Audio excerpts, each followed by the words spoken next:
Assalamualaikum warahmatullahi wabarakatuh. Baik teman-teman semuanya, dalam kesempatan di video ini kita akan bahas tentang unsur-unsur hadis. Unsur hadis yang pertama adalah sanad. Sanad dari segi bahasa artinya adalah sandaran, tempat bersandar. Arti yang lain adalah sesuatu yang dapat dipegangi atau dipercaya. Dalam istilah ilmu hadis, sanad ialah rangkaian urutan orang-orang yang menjadi sandaran atau jalan yang menghubungkan satu hadis atau sunnah hadis sampai pada Nabi Shallallahu Alaihi Wasallam. Sanad merupakan istilah ahli hadis, yaitu jalan yang menyampaikan kepada matan hadis, atau dalam istilah lain, mata rantai para periwayat hadis yang menghubungkan sampai ke matan hadis. Menerangkan rangkaian urutan sanad atau suatu hadis disebut isnad. Orang yang menerangkan sanad suatu hadis disebut musnad. Sedangkan hadis yang diterangkan dengan menyebutkan sanadnya sehingga sampai kepada Nabi Sallallahu Alaihi Wasallam disebut musnad. Yang kedua, rawi. Rawi menurut bahasa yaitu meriwayatkan.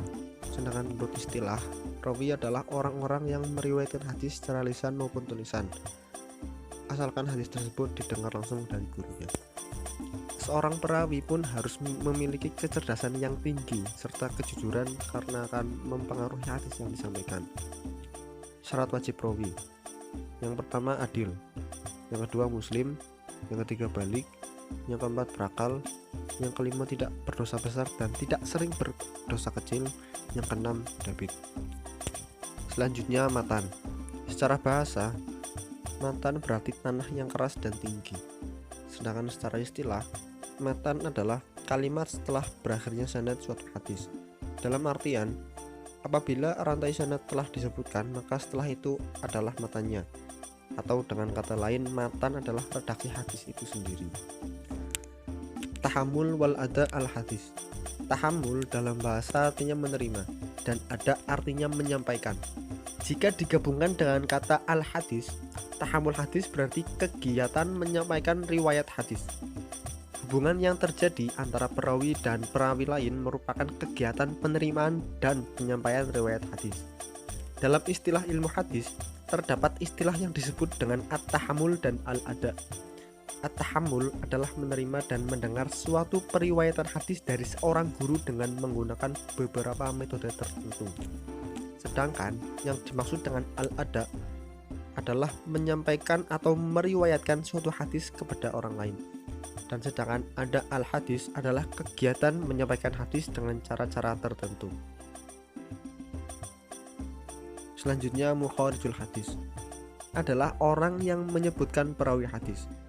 Istilah ini berbeda dengan al-muhaddis atau al-muhaddisin yang memiliki keahlian tentang proses perjalanan hadis serta banyak mengetahui nama-nama perawi, matan-matan dengan jalur periwayatannya serta kelemahan hadis. Mukharij merupakan perawi terakhir atau orang yang terakhir kali menginformasikan.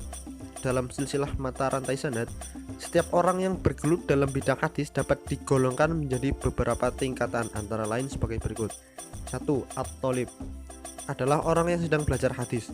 2. Al-muhaddisun adalah orang yang mendalami dan menganalisis hadis dari segi riwayah dan diroyah.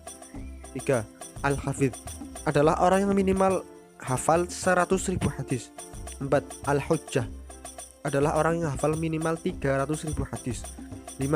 Al-hakim adalah orang yang menguasai hal-hal yang berhubungan dengan hadis secara keseluruhan, baik ilmu maupun mustafahul hadis.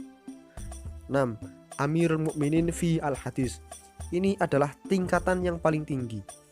Menurut Syekh Fathudin bin Sayyid Al-Nas, al-muhaddis pada zaman sekarang adalah orang yang bergelut atau sibuk mempelajari hadis baik riwayah maupun diroyah, mengkombinasikan riwayah dengan mempelajari para perawi yang semasa dengan perawi lain sampai mendalam, sehingga ia mampu mengetahui guru dan gurunya sampai perawi dan seterusnya.